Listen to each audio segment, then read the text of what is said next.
Lila Purcell, the aunt of Tanya Holick, reported that her sister, Dorothy, Tanya's mother, called Vancouver police to report Tanya missing after a few days of looking for her.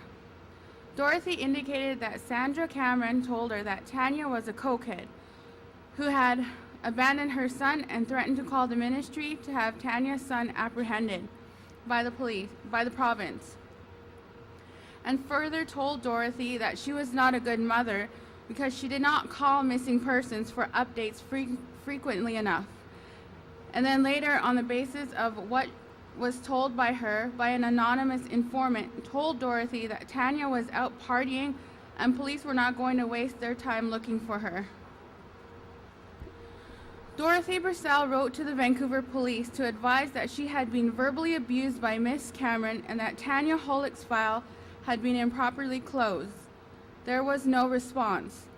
Although the file was reopened by the Native Liaison Society, it was ultimately over 16 months until the Vancouver police got around to even interviewing Tanya's ex-boyfriend.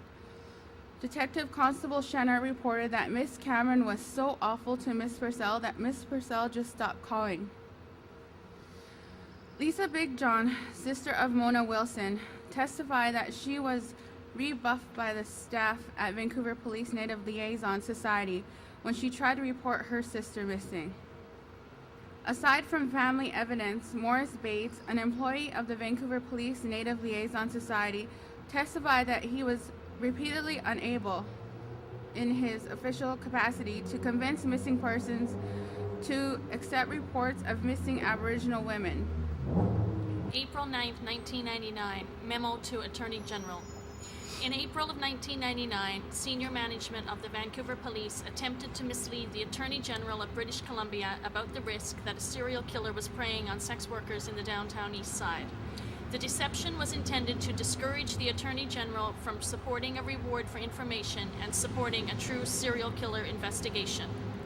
In February and March of 1999, family members, including Maggie DeVries, and community activists, including Wayne Lang and Jamie Lee Hamilton, had succeeded in generating community support and political momentum for a two-pronged approach to missing women cases. The first prong was a $100,000 reward for information dealing with the kidnap or murder of missing women. This prong was analogous to the $100,000 reward for information dealing with garage robberies in more affluent areas of Vancouver. The second prong was a task force akin to the well-resourced Home Invasion Task Force headed by Inspector Doug Lepard. The political momentum for the two-pronged approach was sufficient to spur the Attorney General of British Columbia, Eugène Desange, to invite the provincial RCMP and the Vancouver Police to brief him on the missing women cases. The meeting was set for April 9, 1999. The Attorney General testified that in his meeting with VPD and RCMP senior management, he asked about what the police forces were doing to investigate the missing women files, asked about the likelihood of a serial killer, and impliedly invited the police forces to request resources to conduct a fulsome serial killer investigation. Record keeping and record retention for the April 9, 1999 meeting was grossly negligent, judging by the state of the documents disclosed. On the basis of the documents disclosed, we are left to infer that high-ranking members of the VPD and RCMP, as well as the Attorney General, his staff, the Minister of Women's Equality, and the Minister of Aboriginal Affairs and their staff, failed entirely to create minutes of the meeting or notes of the meeting. Recommend the creation of a Crown early identification system to identify cases that depend on the testimony of vulnerable or marginalized witnesses. The likelihood of successful prosecutions may be improved by the formation of a direct relationship between Crown prosecutors assigned to a case and vulnerable witnesses. Recommend that Crown Counsel be given access to discretionary funding for treatment and housing for vulnerable witnesses. Recommend the creation of a victim entitlement protocol to structure the discretion. Recommend funding for a Crown liaison program. Frontline prosecutors or litigators who are difficult to contact by telephone or in person. Crown prosecutors who are not provided with sufficient administrative support to answer the immediate needs of vulnerable witnesses. Witness relations is not a function that can be meaningfully performed by the Victim Services Branch. Ancillary recommendations for reform of practices and policies.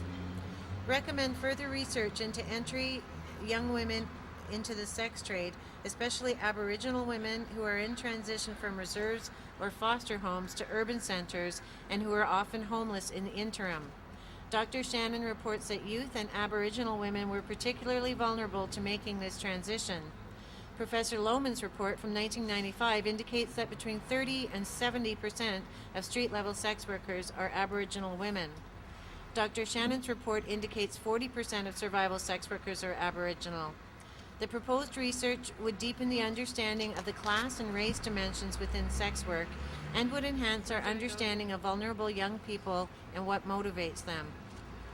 Recommend enhancing the limited range and extent of detoxification and treatment facilities in British Columbia. 14% of individuals who use drugs report having experienced difficulty in accessing addiction treatment within the last 6 months. Poor availability of drug treatment is correlated to increased levels of violence against sex workers.